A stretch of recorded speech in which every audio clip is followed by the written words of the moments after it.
나가는 통신비가 부담스러우신 분들을 위해서 통신비를 비교해주는 사이트가 있다고 해요. 그 사이트에서 이제 저희를 후원해 주시기로 했는데 그 사이트가 어떤 사이트인지 한번 보고 오시죠.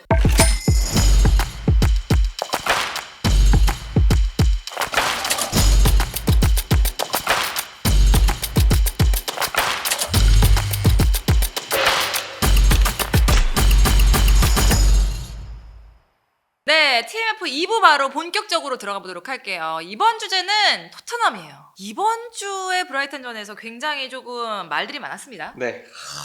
경기 보면서 너무 화가 나고 사실 저는 중계 때문에 라이브를 못 봤지만 토트넘의 이전 경기 때부터 이럴 것 같다라는 뉘앙스가 이미 풍겨졌습니다. 카라박과의 그 유로파리그 경기 있잖아요. 드라구신이 전반전 초반에 퇴장을 당했어요. 한 10분 정도 지나서였나 그랬거든요. 근데 10명이서 싸우는데 그 카라박을 상대로 퇴장당한 직후에 그래도 골이 바로 나왔어요. 1대 0이잖아요. 근데 10명이잖아요. 그쵸. 그러면 조금 라인을 내려서 카라박이 어쨌든 실점을 했으니까 더 공격적으로 나올 것이고 토트넘은 역습에 능한 뭐 브레넌 존슨과 같은 또 그 당시에는 손흥민 선수가 또 경기에 뛰고 있었으니까 빠른 발을 가진 자원들이 있으니까 조금 수비적으로 밸런스를 잡고 상대가 따라 나오게끔 한 다음에 뒤가 열렸을 때 빠른 발을 가진 자원들로 효율적으로 공격을 하면 압박을 안 해도 되니까 선수들의 체력적인 부담도 좀 능수능란하게 조절할 수 있고 빠른 발을 가진 자원들의 장점을 효율적으로 살려내서 어떻게 보면 수비에서의 안정감도 잡고 10명에 대한 그 수적 열세가 그라운드에서 잘 드러나지 않게끔 영리하게 경기를 풀 수 있었어요. 근데 그 경기 물론 토트넘이 이기기는 했지만 카라박이 거의 우주의 기운이 안 따랐나? 뭐라고 해야 될까요? 뭐 우주의 기운이 따랐다의 반대말 좀 안타까운 이야기지만 버림받았다라는 느낌까지 들 정도로 너무 운이 안 따랐어요. 우주가 버렸나? 뭐 이런 느낌인가? 네, 진짜로 너무 좀 안타까운 말이긴 하지만 그 정도로 결정력도 너무 떨어졌고 운도 너무 안 따랐는데 사실 그 경기도 카라박이 아닌 조금 더 결정력을 가진 팀이 뭐 당장 토트넘의 상대였다면 결과는 달랐을 거라고 봐요. 그래서 그런 이기는 결과에도 그동안 감춰져 있었던, 가려져 있었던 혹은 주목받지 못했던 포스테코글루 감독의 그런 경기 운영에 대한 문제가 결국 이번 경기에서 터질 게 터졌다. 그쵸. 네. 그런 것 같아요. 사실 뭐 계속해서 이런 문제가 나오긴 했지만 결과가 너무 계속해서 좋았기 때문에 그러기에는 뭐 수치로 봐서는 너무 잘했는데? 뭐 이렇게 말할 수 있는 거잖아요. 그렇죠. 그런데 이번에는 달랐다. 그렇기 때문에 이제 토트넘 팬들이 좀 들고 일어설 때가 됐다. 화가 그런 나죠. 느낌? 후반 실점이 특히나 많은 상황이잖아요. 그러니까 네. 지금 저희가 보면은 이게 팬들이 좀 화가 나는 게 결과적으로 보면은 결과는 항상 뭐 잘했다는 느낌이지만 후반 실점이 꼭 주고 끝나요. 이기는 경기도 주고 끝난단 말이에요. 그렇죠. 그렇기 때문에 그런 부분을 확실히 문제점을 짚어봐야 되지 않을까. 경기 운영의 묘가 결국 이제 포스테코글루 감독에게 부족한 거죠. 시간대에 따라서 스코어에 따라서 앞서고 있는 경기 아니면 상대가 조금 더 공격적으로 모험수를 두는 경기 아니면 뭔가 토트넘이 분명 경기를 주도하고자 해서 이 공격적인 전술을 짜서 나왔는데 생각보다 전술이 효과를 거두지 못하면 변화를 좀 줘야 됩니다. 특히 이번 브라이튼전의 경우는 사실 브라이튼도 지금 감독이 바뀐 뒤로 굉장히 라인을 올리고 뒤가 없는 굉장히 공격적인 축구를 좀 하는 팀이거든요. 토트넘도 상대가 라인을 올려주니까 공간이 있네? 거기서 이제 브레넌 존슨 또 연속골 집어넣고 메디슨도 골을 넣고 상대가 라인을 올려주니까 굉장히 쉽고 토트넘이 원하는 그 공간 활용이 나오면서 전반에 2대0 리드를 잡을 수 있었어요. 근데 그럼에도 2대0 리드고 주중에 또 브라이튼과 다르게 UEFA 대회를 토트넘은 치르고 왔잖아요. 브라이튼은 올 시즌 UEFA 대회 안 나가거든요. 네네. 일주일 동안의 휴식기가 있었습니다. 근데 토트넘은 이미 헝가리 원정을 다녀왔어요. 그러니까 당연히 체력적으로 선수들 체력이 떨어져 있을 수밖에 없고 뭐 로테이션을 돌렸다고 하지만 그래도 이동한 거리 자체가 있는데 그거 무시 못하거든요. 그래서 토트넘의 경우는 조금 더 후반전은 앞서고 있으니까 이럴 때 나오는 거지. 잠갔어야지. 그렇죠. 지금 뭐 하는 거야? 잠갔어야지. 뭐 하는 거야? 막 이런 느낌이죠. 그리고 잠근다는 게 꼭 템백을 쓰라는 게 아니에요. 4명에서 수비할 거 1명, 2명 더 내려와서 6명이서 수비하면 좀 더 안정적이게 되는 게 축구잖아요. 근데 4명은커녕 항상 토트넘이 해왔던 공격 끊겼을 때 2명만 센터백 후방에 남아있는 그림. 이게 그대로 나와있는데 계속 브라이튼은 라인 올려서 공격적으로 하는 팀이고 계속 토트넘의 뒷문을 노리고 있는데 거기에 대한 대응이 전혀 없으니까 후반에 결국은 실점을 또 하게 된 거죠. 제가 그래서 기록을 좀 찾아봤는데 네네. 이거는 포스테코글루 때 역전패를 당한 사례를 찾아봤는데 거기에 대한 명확한 기록은 없더라고요. 대신에 토트넘 입장에서의 불명예스러운 기록이 하나 있습니다. 뭐예요? 포스테코글루 감독 때만이 아니고요. 토트넘의 전체적인 그 프리미어리그 내에서의 그 흐름인데 프리미어리그 역사상 최초로 2골 이상 앞서던 경기에서 10패를 당한 팀, 10번의 패배를 당한 팀이 토트넘 호스퍼가 된다고 합니다.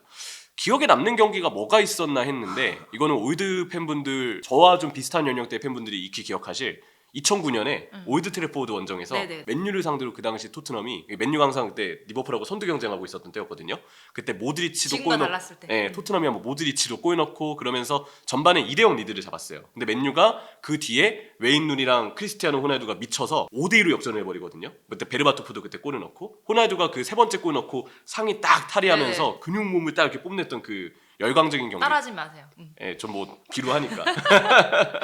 어쨌든 그런 상황을 보면 토트넘이 유독 그런 2대0 리드를 지키지 못한 경기들이 일부 있었는데 그게 결국 프리미어리그에서 최초로 이번 경기도 그랬기 때문에 10번의 패배를 당한 좀 최초의 팀이 되었다는 너무 불명예스러운 기록이 하나 또 쓰이게 됐습니다. 그래서 토트넘 팬들이 그렇게 말을 해요. 이기고 있어도 끝까지 불안해. 막 이런 말 많이 하잖아요. 그렇죠. 보고 그냥 빨리 경기 끝났으면 좋겠어. 끝났으면 좋겠어. 막 이런 말 진짜 많이 하는데 그게 결국엔 토트넘이 이제까지 했던 그 기록의 역사가 있기 때문이지 않을까라는 네. 생각이 들면서 사실 그러면은 이제 이면철 위원이 분석한 것처럼에 대한 얘기를 들어보면 손흥민 선수가 없어 이번에 졌다 이런 얘기들 하잖아요. 그러니까 그것만은 아닌 거잖아요. 그렇죠. 물론 손흥민 선수가 있었다면 수비에서의 불안점을 안고 그 얘기 있잖아요. 축구에서 3골을 먹히더라도 4골을 넣으면 된다. 네. 브라이튼의 성향상 라인을 이렇게 올리는 팀이면 손흥민 선수처럼 뒷공간을 딱 파고들고 결정력이 좋은 선수면 아무래도 라인을 상대가 올려주면 보다 더 득점 확률이 올라가거든요. 지난 리그 상대였던 맨유도 그렇고 이번 리그 상대인 저 브라이튼도 그렇고 손흥민 선수가 뛰었다면 수비에서 3골을 내주어도 어쩌면 결정력을 더 발휘해서 4골, 5골로 이겼을 수도 있다고 생각을 합니다. 근데 이렇게 그냥 화력으로 결과만 낸다고 해서 문제점을 다 가릴 수 있는 건 아니거든요. 그렇죠. 중요한 건 손흥민 선수가 있음으로써 4골을 넣었건 5골을 넣을 수 있었건 그걸 떠나서 2실점, 3실점, 4실점을 할 가능성이 매우 높게 점쳐지고 있는 이 수비. 결국 그 밸런스가 문제가 되거든요. 이 문제를 계속 무시하고 넘어갈 수는 없다. 이걸 언급하고 해결하고 고민을 해야 그래야 토트넘도 지금 이 전력에 있어서 안정적인 분위기를 조금 더 탈 수가 있는 거겠죠. 근데 사실 이런 부분이 포스테코글루 감독의 약점이기도 하잖아요. 네. 근데 어떻게 보면은 포스테코글루 감독이 이제 왔을 때 우리가 토트넘이 재밌는 축구를 이제 하기 시작했다라는 거에 있어서 굉장히 긍정적으로 바라본 부분이지만 지난 시즌도 그랬고 계속해서 이거는 약점으로 드러나는 부분이 아닐까. 네. 그럼에도 변화가 이루어지지 않는 거는 어쩔 수 없는 감독의 뭐라 그래야 될까요? 한계 혹은 고집? 고집? 네, 이렇게 표현할 수 있지 않을까요? 어떻게 보세요? 네, 아무래도 저는 좀 고집이라는 이야기가 어쩌면 맞을 수도 있겠다고 생각을 하는데 실제로 팬분들도 너무 답답하셔서 네. 고집이라는 이야기를 많이 쓰시더라고요. 이 감독마다 자신의 그 축구에 있어서 이것만큼은 버릴 수 없다라는 그 키워드가 항상 있습니다. 미르겐 클롭의 경우는 물론 리버풀에 와서는 도르트문트 때보다 좀 어쩔 때는 수비 라인을 내려서 실리적으로 대응한 경기들도 있었지만 클럽 축구는 항상 압박이라는 키워드가 좀 대표되는 상황이 있었고 그리고 펩 가르디올라도 마찬가지로 강팀전에는 일부 라인을 내리는 경기들이 있다고 하지만 대부분의 경우 펩 가르디올라는 점유죠. 감독마다 큰 틀에서의 그런 경기 플랜에 있어서 내가 이것만큼은 내 철학대로 가져간다라는 게 분명히 있습니다. 포스테코글루도 제가 봤을 때는 공격이 그 철학인 것 같아요. 그리고 그 철학이 그 철학 자체가 나쁜 것은 아닙니다. 감독마다 나는 수비 축구를 할 거야, 나는 점유율 축구를 할 거야, 템포가 좀 늦게 가져가지더라도 볼을 우리가 소유한 상태가 돼야 내가 원하는 축구를 그라운드에서 구현할 수 있어. 그렇죠. 네, 그러면 안에서 어떤 포메이션을 쓸지, 선수의 동선을 어떻게 잡을지 이거에 떠나서 그런 큰 틀에서 내가 어떤 포인트를 잡아야지 감독의 철학이 생겨나는 거거든요. 그럼요. 철학이 없는 감독보다는 있는 감독이 100배 낫죠. 그렇죠. 그래서 포스테코글루도 공격에 대한 철학은 확실하다. 근데 그 철학이 유독 극단적인 감독인 것 같아요.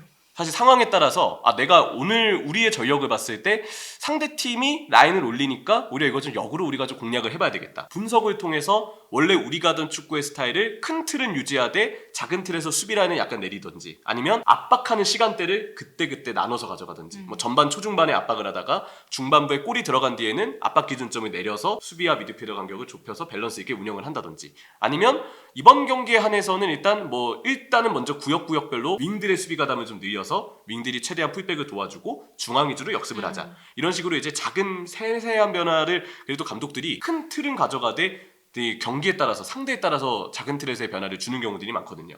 근데 포스테코글루는 큰 틀에서의 철학이 유독 더 극단적으로 고집이 되는 유형인 것 같아요.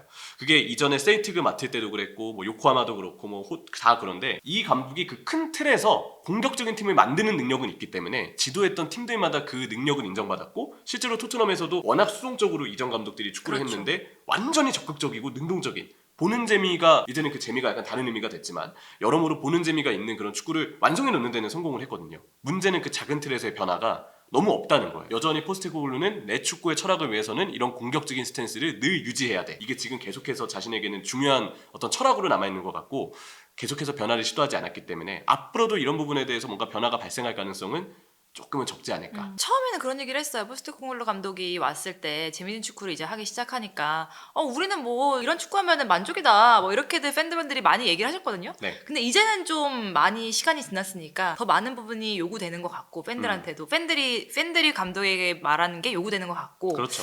이제는 좀 보여줄 때가 되지 않았나라는 생각이 들면서 이번 경기가 확실히 좀 뭔가 충격이 되지 않았을까라는 생각을 기대해 보지만 이 이후의 경기를 봐야 되지 않을까라는 네. 생각도 같이 해봅니다. 왜냐하면 결과적으로는 아까 말했다시피 계속해서 결과를 계속 내고 있으니까 네. 이번 경기만 조금 힘들었지 사실 뭐 나쁘지 않은 출발이고 계속해서 좋게 가고 있어요. 이전에 어쨌든 연승을 거두긴 했으니까요. 근데 지금 딱 너무 좋은 포인트를 짚어주셨는데 중요한 건 그 연승을 거둔 기간 동안의 경기력과 상대 팀들의 컨디션이 어땠는가를 또 봐야 네. 됩니다. 지금 토트넘이 이 브라이튼전 이전까지는 5연승을 거두고 있었어요. 근데 코번트리 시티 이 카라바오컵 경기는 제가 쿠팡플레이에서 중계를 했었는데 거의 진 것과 사실 다름없는 경기였습니다. 네. 마지막에 그래도 저 코번트리가 갑자기 라인을 내리는 선택을 하면서 토트넘이 체급으로 찍어 누르는 게 가능했고 이때부터 브레넌 존슨이 갑자기 브레넌 존슨 뭐 존돈신이 됐어요. 뭐 토트넘 구단 공식 인스타에서 호나우두에 이제 존슨 얼굴을 합성해가지고 올리는 그 인스타가 또 화제가 됐는데 그때부터 이제 존슨의 골이 좀 시작이 됐고 브랜포드는 올 시즌 물론 잘하는 경기들도 있지만 기본적으로 수비 실수가 많고 이날 토트넘을 상대했을 때도 빌드업 실수부터 수비진의 미스까지 꽤 많은 실수들이 나오면서 분위기를 내줬거든요. 그리고 카라박전 앞서 이제 꽤 설명을 했죠. 카라박의 결정력이 따라왔다면 결과는 몰랐을 것이다.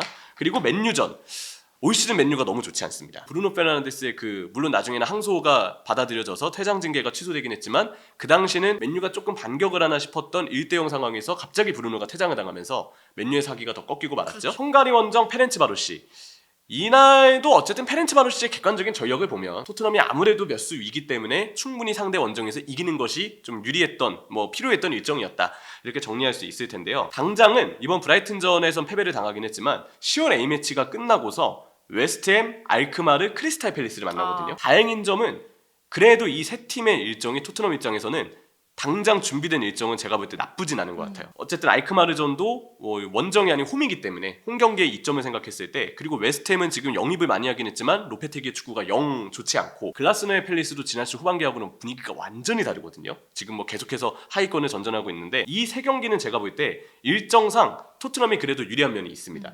문제는 10월 말 그러니까 11월을 전후로 해서 그 11월 전후 일정이 너무 안 좋아요. 일단 카라바오컵 맨시티를 만나고요. 네. 그리고 리그에서 아스톤빌라를 만나고요. 그리고 유로파리그에서 갈라타사라이 원정을 갑니다. 홈 경기와 원정 경기의 차이는 특히 유로파리그와 같은 국제대회에서는 매우 크기 때문에 트리키의 원정 그리고 갈라타사라이의 그 선수단을 생각하면 좀 좋지 않은 일정이고 입스위치전은 그래도 일단 중간에 좀 껴있긴 합니다만 그 이후에 또 맨시티전, 유로파리그 로마전 그리고 요즘에 또 맨시티를 꽤 괴롭히기도 했던 풀럼전 당연히 조직력과 빠른 전환이 돋보이는 본머스까지 일정이 좀 쉽지 않거든요.